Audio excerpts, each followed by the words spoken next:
နဲ့လည်းကျဲလေကျဆိုလိုက်ပါရှင့်ဒီနေ့မှာကျော်စတာကြောထားပါရဲ့ပေါ့နော်ဒီတစ်ခေါက်မှကြတော့ဘာလို့ရမလဲဆိုတော့ပေါ့နော်ဒီအိတ်ဒီပေါ်ကိုဘလို့နဲ့ဘလို့တက်ပြီးရောစိတ်တွေမွေတွေကိုခိုးရမယ်လဲပေါ့နော်စိတ်မွေတော့အိတ်ထဲမှာဘယ်သူမှတော့မရှိပါဘူးဒါပေမဲ့ပေါ့နော်အိတ်တမီတက်တဲ့ပေါ့နော်ဝေပြီးခိုးမှာပဲဖြစ်ပါတယ်ဒါပေမဲ့တို့ကအကြည့်သွားနေကြတာပေါ့နော်ဘာလို့ဆိုဒီညို့ကလူတွေကဆိုရှင်တို့ကညဘက်ဆိုရှင်ဟိုတယ်ဘေးမှာပဲသွားအိတ်ကြညားတယ်အဲ့တော့တို့မရှိခင်မှာပေါ့နော်ဘယ်လိုပြောမလဲကိုယ့်ရဲ့စောက်ထားတဲ့အိမ်ကို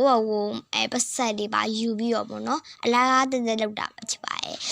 ဒါကတော့တခိုးမလေးတွေရဲ့အကြောင်းပဲဖြစ်ပါတယ်တခိုးမလေးကတနာအရဲကိုတနာစရာကောင်းပြီပေါ့နော်သူကစားစရာလေးတိတ်မရှိရှာပါဘူး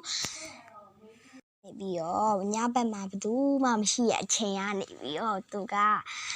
ပတ်စံလေးပါပေါ့နော်သွားပြီးတော့ခိုးခဲ့တာပဲဖြစ်ပါတယ်ဒါနဲ့လေသူကတ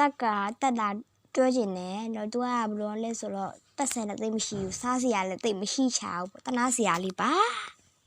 နာတဲ့အိမ်ကိုသွားပြီးခိုးပြီးတော့ပေါ့နော်ကြံလာခဲ့ပါတယ်ခဲ့ပြီးတော့သူ့အိမ်ကိုသူကြံသွားခဲ့တယ်ပေါ့နော်ကြံသွားခဲ့ပြီးတော့နောက်နေ့မှအလဲတခြားအိမ်တွေကိုထက်ပြီးတော့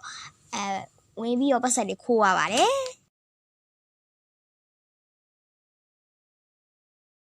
အဲ့လိုနဲ့အဲ့တခိုးမလေးရဲ့နာမည်ကတော့လုံးလို့ခေါ်ပါတယ်သူ့မှာအဖွားတစ်ယောက်ရှိရဲပေါ့နော်အဲ့လိုနဲ့အဲ့ဒီဆိုင်အဝါရောက်ဆိုင်အိမ်ကြီးရဲ့ကားတစ်စီးကိုစီးပြီးတော့ခိုးရပါတယ်သူကအဲ့ပတ်ဆက်တွေကိုအဖွားကိုလှုပ်ကြွရပါတော့သူ့ရဲ့အဖွားဆိုရှင်လဲစောင်းရတာပေါ့နော်သူ့ဖေနဲ့သူ့မိကလည်းငယ်စဉ်တည်းကမရှိတော့တာပေါ့နော်မရှိတော့အဖိုးကနေပြီးတော့ပတ်ဆက်ရှာကျွေးရပါရှာကျွေးနေအဖိုးကနှလုံးယောဂနဲ့ဆုံးသွားတာပေါ့နော်အဲ့ဒါအဖွားနဲ့သူနဲ့ပဲကြက်ခဲ့ပါရဲ့အဖွားကိုလှုပ်ကျင်နေတဲ့သမီးလေးမလေးပေါ့နော်ဒါပေမဲ့သူကကျန်တဲ့အလုပ်ကိုလုပ်လို့ရှိရင်ပတ်ဆက်က2သိန်းလောက်ပဲရတာပါဟိုအရေးတော့ဆိုသူကတက်ရှိဝင်နဲ့လုပ်ခဲ့ပြီးမဲ့လုံးဝကိုပတ်ဆက်မရပါဘူးနောက်နေ့လည်းအဲ့လိုပဲတခိုးအလုပ်ပဲဆက်တော့ရတာပေါ့နော်ကျန်တဲ့ဝင်တဲ့ဒီလောက်ကအရေးနေတယ်သူ့ဖွားကိုမလောက်ပေါ့နော်သူကအမတဲ့ဆို9တန်းကိုကြောက်ထွက်ပြီးတော့တခိုးလုံနေရတခိုးမလေးပေါ့နော်တင်နာစရာလေးပါအဲ့လိုနဲ့နောက်တအိမ်မှာလဲသူကအဲ့လိုပဲပတ်ဆက်ခိုးပြီးတော့အိမ်ကျဲသွားခဲ့ပါတယ်တခိုးကခဏအိမ်ဖောက်ပြီးဝင်နေတော့ရဲရီယာနဲ့တတိထားမိပါတယ်ရဲရီယာနေပြီးတော့လုံးဝရှာမတွေ့ပါဘူးတကယ်တော့လုံးကညအောက်စကန်မှာပေါ့နော်နေတာကသူ့ဖွားနဲ့တူနေတာပဲဖြစ်ပါရှင့်အဲ့လိုနဲ့သူကပေါ့နော်အဲ့ဒီအိမ်မှာပဲသူကတခြားစိတ်တွေမွေတွေဖွက်ထားရှိတာဆိုပြီးလိုက်ရှာပါရဲ့အကုန်လုံးလိုက်ရှာပါရဲ့ရှာရင်နဲ့သူကနေပြီးတော့အဲ့လိုပတ်စံဒီပါရှိသားပဲဆိုပြီးတော့ပတ်စံနဲ့ယူပြီးတော့သူကသူ့ရဲ့ညအောက်စကန်မှာသူ့ဖွားနဲ့ကြံနေလိုက်ပါရဲ့ပေါ့နော်သူကညအောက်စကန်မှာကြံနေပြီးတော့မနေ့ဖက်လည်းကြောက်ဒီသူငွေခိုးခဲ့တဲ့အိမ်ကိုပဲအပေါ်ထက်မှာတက်ပြီးတော့အပေါ်ထက်မှာစိန်ငွေရှိတာပေါ့နော်အဲ့ဒီအိမ်ရှိတွေကပဲသွားနေရတယ်အိမ်ရှိတက်ရှိရတယ်သူတို့ကကြတော့လှုပ်ဝဲစကန်တစ်ခုမှနေကြတာပေါ့နော်ဒီမြို့ကလူတွေက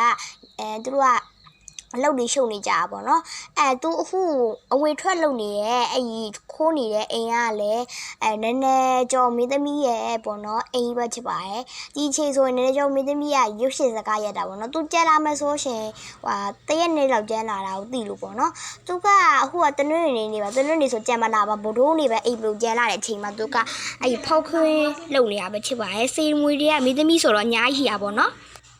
လူနဲ့တခုမှလေးချစ်တယ်လုံးကအိတ်ကြောက်ရောက်ပြီးကနေပါတယ်ဘာလို့ဆိုတော့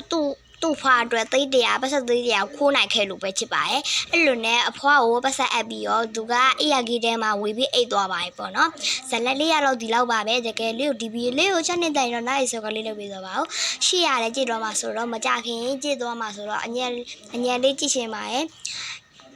လို့နဲ့တခုမှလေးကရေချိုးပါရဲ့ရေချိုးပြီးတော့သူက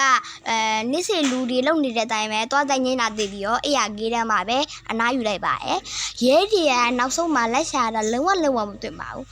နောက်တော့သူ့ဖားနဲ့သူကနည်းနည်းကြားမှာထွက်ပြီးပြေးသွားပြီပေါ့နော်အဲ့ဒီအပိုင်းလေးကကြတော့မကြတော့ပါဘူးဒီကနဲ့ပဲအသက်ဖန်လေးပဲကြောလိုက်တာပဲဖြစ်ပါရှင်